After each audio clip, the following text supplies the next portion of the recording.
This is the Hidden Killers Podcast with Tony Bruschi and continuing coverage of the case against Bryan Kohberger. It is indeed, and we're going to dig into some of the newly released evidence that was unearthed by the reporting of Dateline NBC. Joining us is Shavaun Scott, psychotherapist and author, to help us separate the calculated from the compulsive and the creepy from the clinically relevant. Shavaun, based on what Dateline has revealed, and we have some clips we'll watch here in just a few moments, Kohberger searches about how to go about life here. His fascination with serial killers like Bundy, his repeated trips near the victim's house. How much of this looks very much like premeditation versus some sort of impulsive obsession? And what can those behaviors tell us about his underlying psychology? There's a lot there. Yeah. You know, one of the things that I was waiting to hear was, what kind of porn is this guy into? Because it carries tremendous significance when you're dealing with people, who have accusations of sex offenses. You want to get into their internet history. And so what I heard is that he was looking for porn related to women who were drugged, sleeping, unconscious. And that, that's kind of a red flag.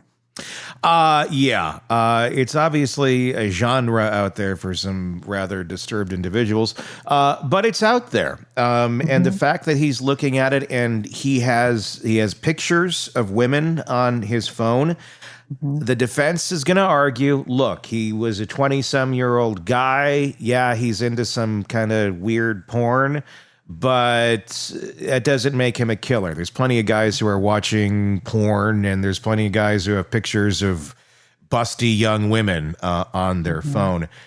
That'll be the simple defense. But when all put into context, does it tell us a different story? Yeah, it sure does for me. And the pictures on his phone, big difference if this was, a girlfriend or someone that was consenting to having their photo taken. But if he was sneakily snapping photos of people, and that was the sense I got, these were not people who he knew that, were willing to pose for photos for him. That's another red flag that makes me concerned, is people who are sneaking photos of other people.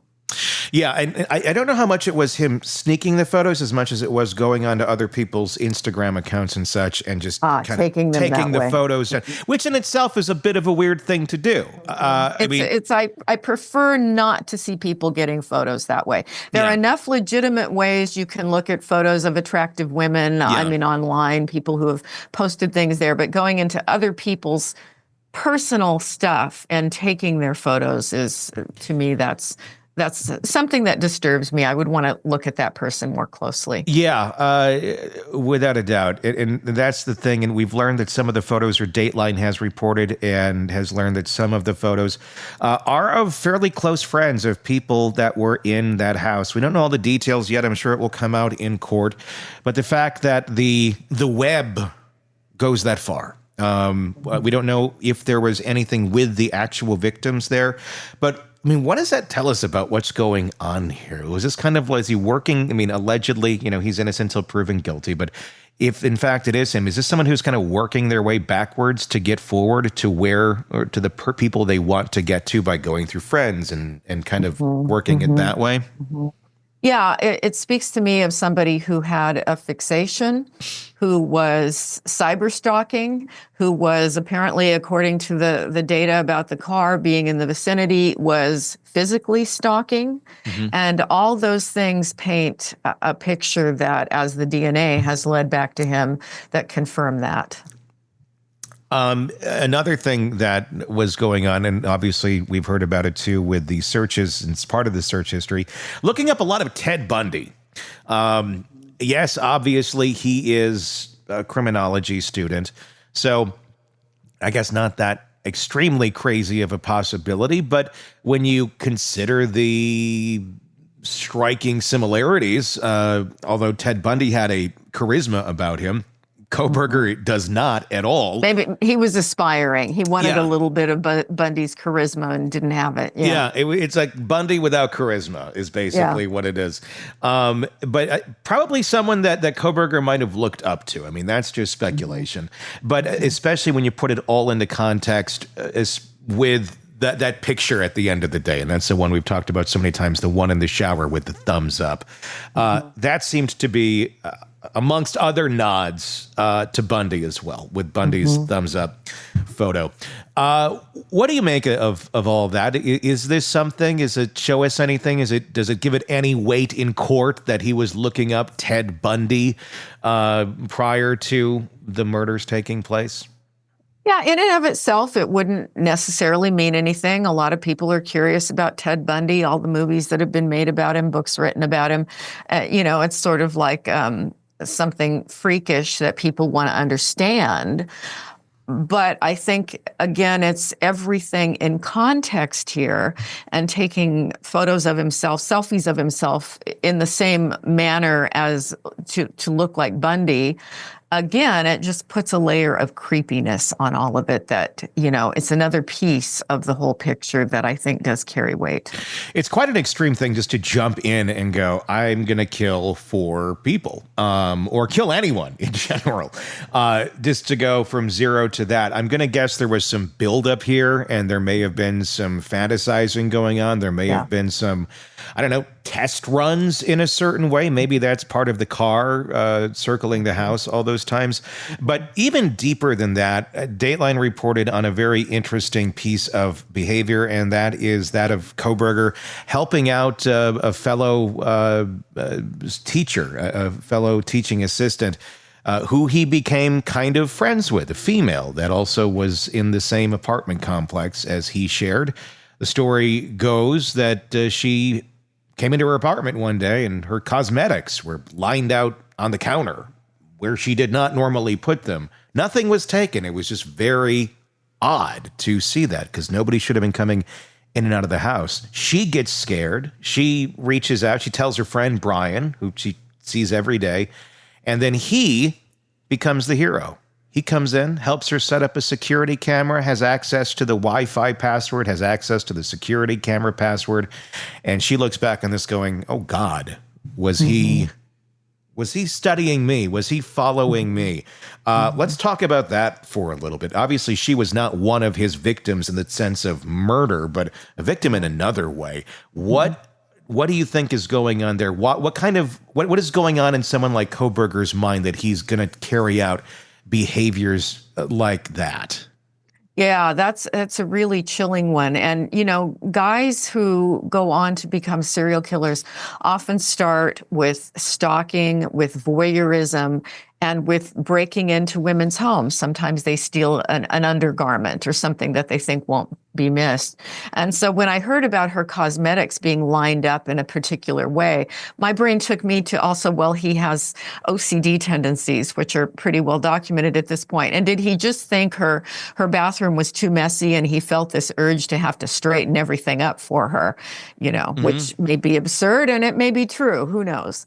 Yeah. But, clearly for her then to turn to him for help, wow, what an opportunity for him to gather more information and video possibly of her. So pretty scary. As non-socially skilled as he is, he seemed to be skilled a bit in just kind of the mechanics of life. Because when you just look at the cause and effect of this, most people aren't going to think if this happened to them, that their cosmetics are lined up weirdly on their counter, that the person you're asking is the one who actually did it. That's just not something that would normally go through one's mind.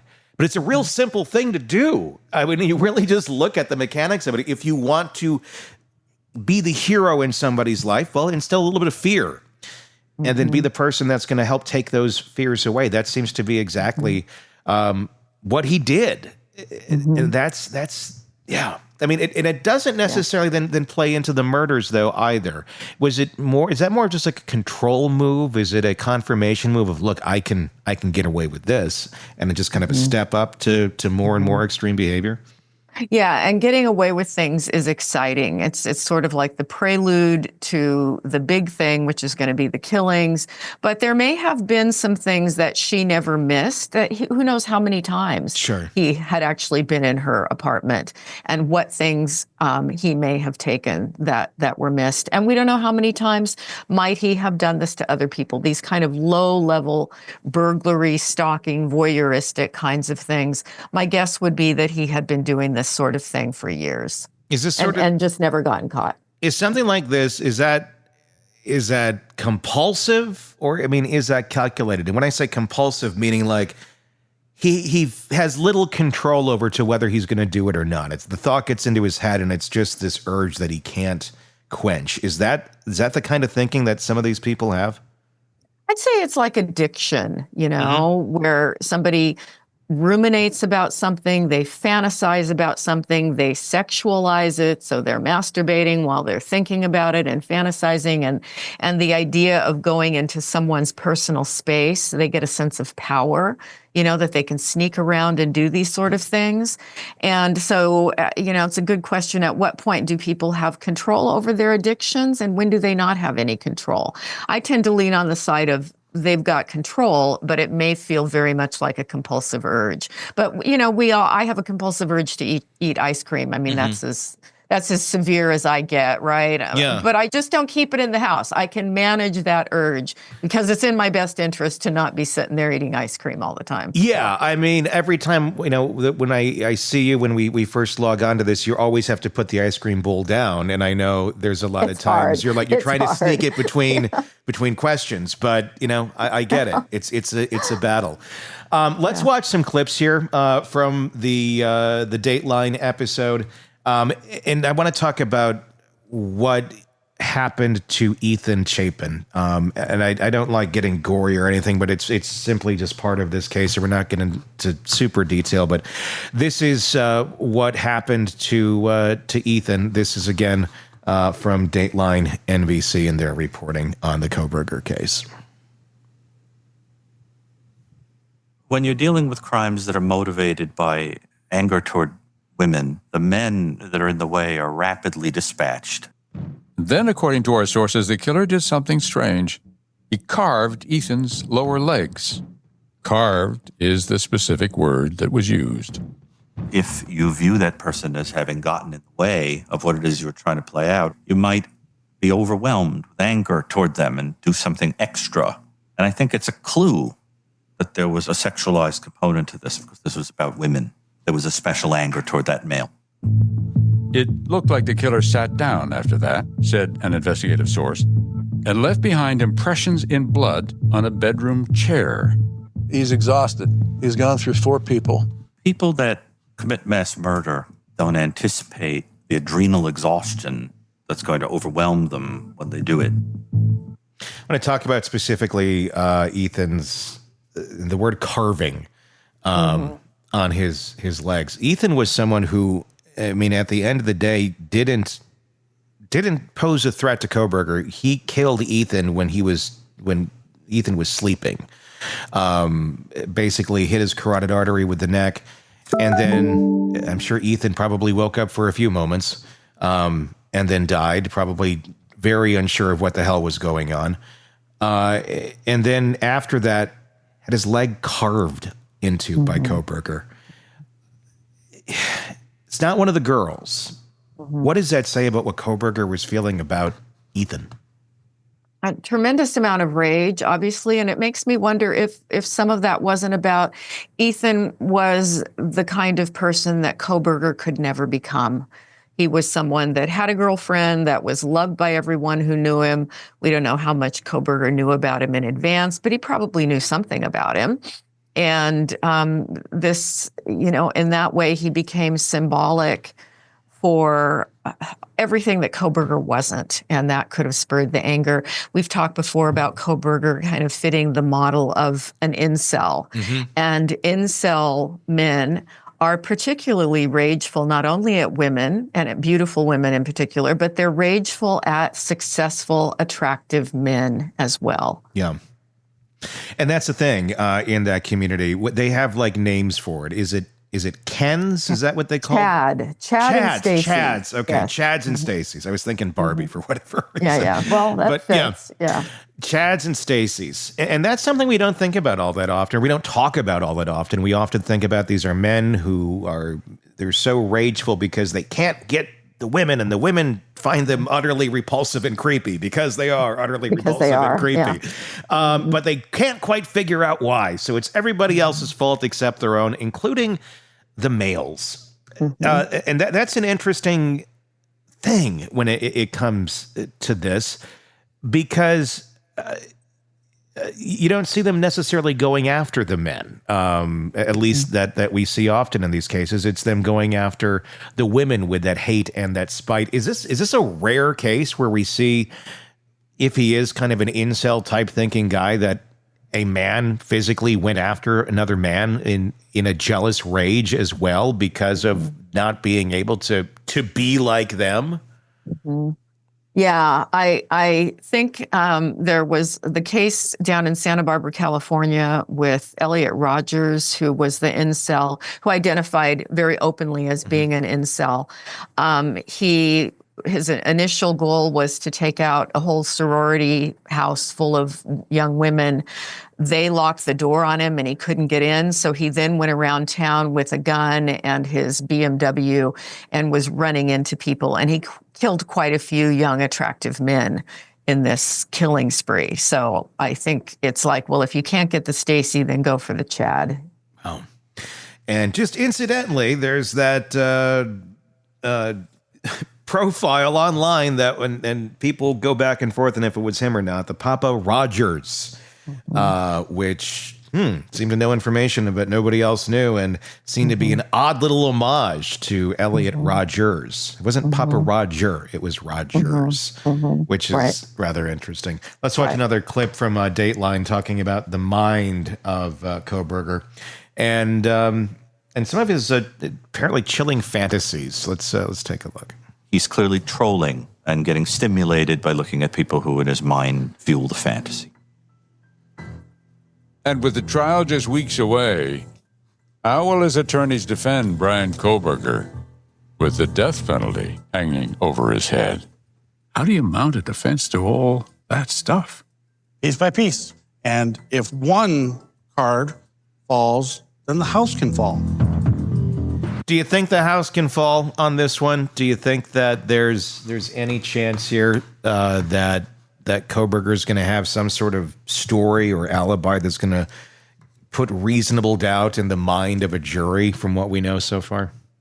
I cannot imagine what it would be. I just can't imagine. And I've tried to keep an open mind. Yeah. But there's just so much evidence here. And we haven't even heard all of it at this point. No. So it just, to me, looks absolutely overwhelming. Let's do this clip. This is an interesting angle, and I'm curious to get your thoughts on it. Of course, talking about minds of people who kill like this, serial killers, and what they do leading up, how they get themselves in the mode that they're going to go into. Let's watch this clip, and we'll talk on the other side. Kohberger watched a video on his phone containing this quote. It read, "Something is wrong with me. I can't be who I need to be. Something is wrong with me. Will it last for eternity?" He doesn't fit into society. Then, later that morning, how you doing? How y'all doing today? The Kohbergers' father and son were pulled over in Indiana. You were right up on the back end of that van? Not once, but twice. For following too closely. Just make sure you give yourself plenty of room, okay? 3 days after the Kohbergers arrived back home in Albrightsville, Pennsylvania, the FBI had traced the DNA on the knife sheath to a geographic area, the Northeast, then to a family, the Kohbergers, and finally settled on a likely suspect in the murders on King Road, Bryan Kohberger. Later that week, 2 more selfies of Kohberger in a black hoodie showed up on his phone. And as Christmas came and went, a source close to the investigation has confirmed. So there's 2 things there. Let's talk about the what he was listening to on his phone. I believe there's actually lyrics to a Britney Spears song.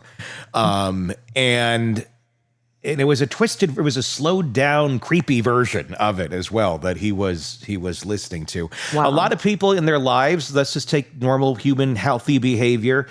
They look today. It's memes online. It's like self-affirming memes, and it's oh, this is good and this is great and God's doing this or I'm doing that or whatever. It's okay. Yeah, yay, rah rah, positive. If you're someone like this and you don't feel like that, I guess you may surround yourself with content that speaks to how you feel. Is that as simple as what that is? Mm-hmm. Yeah, I think people often use, you can tell a lot about people about what do they listen to over and over and over again, right? And it's not necessarily, well, if you listen to this kind of song, it means that about you, but it means something. And we don't always know what that is, but I think it's another piece of this. There's something wrong with me. When you go back to all his internet posts where he was writing about, I don't feel connected to other people.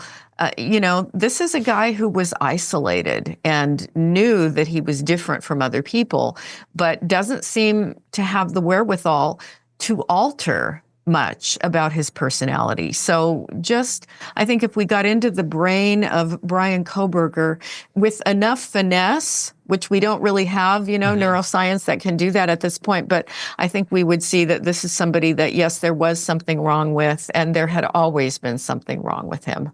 And that's what I'm wondering about. Because what's interesting about this is Kohberger himself put it out there when he was much younger in those internet postings about talking about the visual snow, about not feeling emotionally connected, about not having any sort of empathy, about treating his dad like crap, as he put it, and saying that he doesn't know why he does it. He can recognize that his dad has done so much for him, and that his dad is a good guy and doesn't deserve to be treated that way. But Kohberger seems to have difficulty not treating him that way. And he seems to be kind of struggling with it and can't quite figure out why. And to everybody on the outside, you go, well, just stop being an asshole to your dad. It's not that hard. But that seemed to be a bridge too far. Why do you think that is? Why would that be a struggle for someone? What's going on in their brains that just being a decent human being to another person that treats you with respect be so hard? Yeah, this is the lack of empathy. And we do know that people with psychopathic personality, that there's a biological component to it, a huge biological component to it. And it has to do with the wiring between the amygdala and the ventromedial prefrontal cortex. That's the empathy center. And in normal brains, those two parts of the brain are well connected, and that allows us to have empathic attunement and connection with other people.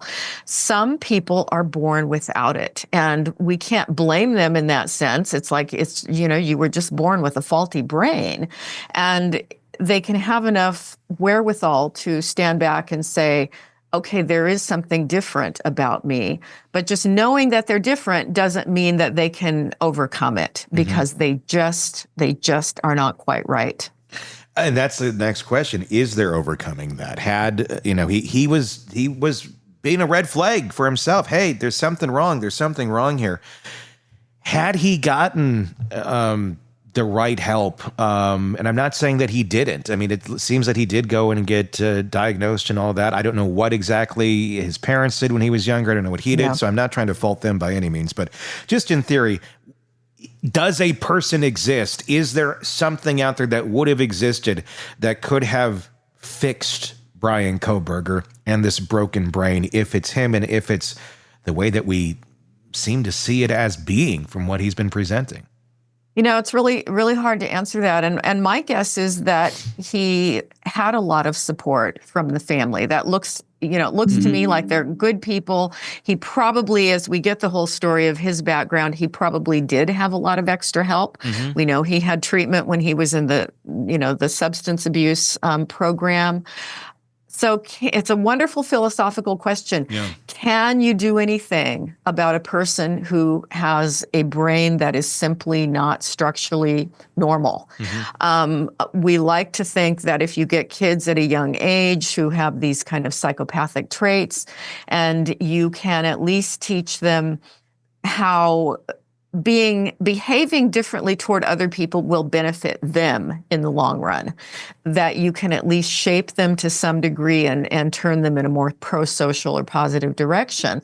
But I don't think we really know. And I don't think that there's any data to prove that you can take somebody who was really born with deficits. And in his case, it's alleged, which is completely reasonable, that he has autism. But I would say in addition to autism, you can be psychopathic and sadistic and have autism at the same time. One does not rule out the other. So this is somebody that just really, no fault of his own, was born wrong. You know, things were just not quite right for him.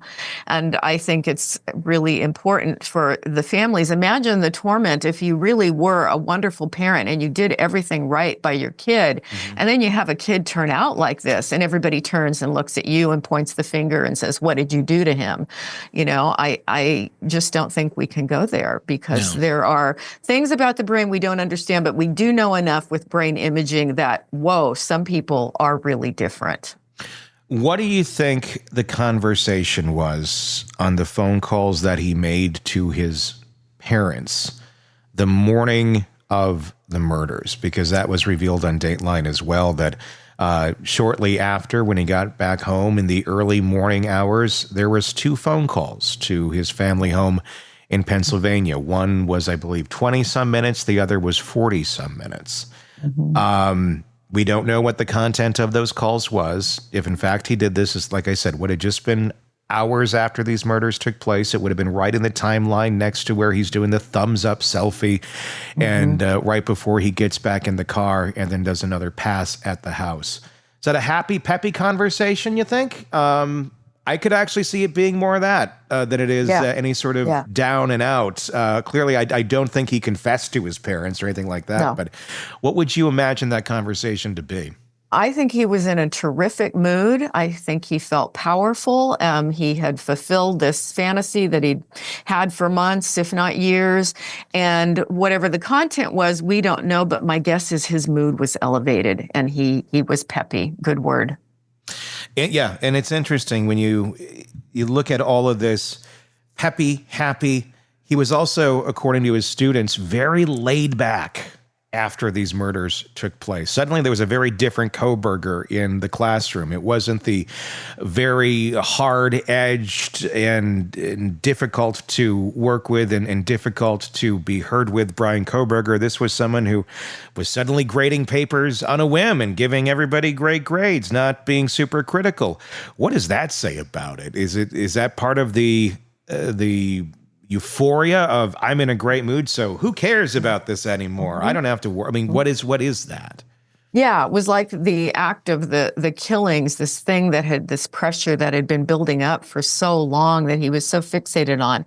It was like just a release of that tension. And so you saw this less intense guy.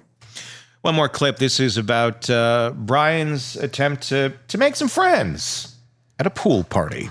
From Dateline. Let's take a look. A partygoer observed that at one point, Bryan Kohberger became fixated on 2 young women dressed in bikinis. Fixated was the word our source used. But one of the women was married and gave her nearby husband a nonverbal signal, "Rescue me." So the husband approached Kohberger, and the women jumped into the pool. But we're told that Kohberger didn't take the hint, brushed off the husband, moved over to the edge of the pool, near the women. It was all very off-putting, the partygoer would later say. It was the very next day, the day after the pool party, when Holly's cell phone buzzed. A message from Bryan Kohberger. The wording of the text as I look back on it is kind of peculiar. Here it is, the actual text, sent July 10th, 2022 at 1:19 p.m. Quote, "Hey, I'm pretty sure we spoke about hiking trips yesterday. I really enjoy that activity, so please let me know. Thanks." It was almost overly formal. I really enjoy that activity, so can you follow up with me about that? So did Holly, in fact, let Bryan Kohberger know about plans to hike, as he had asked?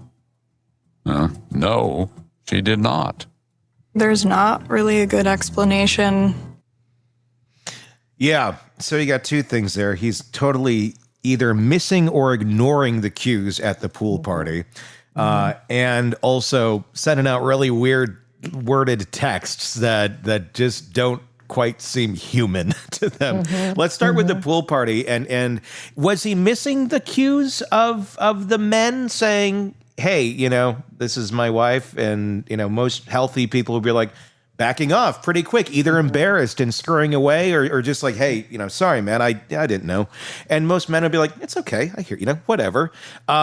But he just kind of kept going full throttle. Like, I don't care that you're here. I'm attracted to you. Walk me through the mind process of what someone like a Kohberger, if in fact this is him, would maybe be thinking at this moment in time when he's approached at the pool by the husband of the woman he's gawking at. One of the things about autism, which is kind of one of the hallmarks of it, in fact, is the difficulty with mentalizing, which means the ability to put themselves in someone else's point of view or else's shoes. And so in that way, it's very much tied into empathy. And it sounds like, again, things that would be completely normal to you or I, that he just didn't get it. He just didn't see it. It didn't register. So that's how I would make sense of that. Again, it goes back to his brain just doesn't quite pick up on signals the way the rest of us do. He's unaware that he's creepy when he's being creepy. Exactly. And that probably is a major frustration to him. I mean, that if you just think about that for a second, if the actions that you just thought were like just normal, like you're just going about your life, and then everybody's like, oh my gosh, that's really creepy what you were doing and what you were saying. And you're like, what do you mean? Like, I have no idea. But never taking the step back though either. And that's a choice point too of, oh, well, this is new input. Maybe I should adjust my behavior. Yeah. If I'm not good at picking up on it, maybe I should learn from that. And Exactly. And it seems he didn't choose to do that. It seems the choice was more so it's everyone else's fault and constant frustration. Yeah. And clearly, this is a guy who was really sexually driven too. I mean, there's so much of this inappropriate behavior is around women and, women that he considered attractive. So I think when we talk about the contents of his mind, he was thinking about sex all the time. And he was very frustrated and increasingly over the years entertaining these violent, sadistic kinds of fantasies. Is it an effect of basically being like this, where you're creepy and you're putting off women and they seem to just be repelled from you like an opposite end of a magnet?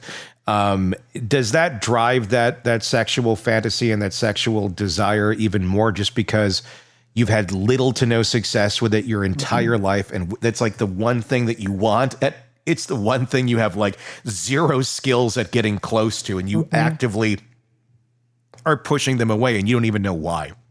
Yeah. I think you nailed it exactly. Yeah. And increasingly angry about the fact that, that's the classic incel line. All the Chads get all the Stacys and we're just left out, and that's not fair. So we're going to kill them all. Yeah. It's an amazing world we live in. And the way some of these minds work or don't. Craving non-stop true crime updates? Press subscribe now and get the latest cases, analysis, and expert commentary delivered straight to your feed. Only from the Hidden Killers podcast and True Crime Today.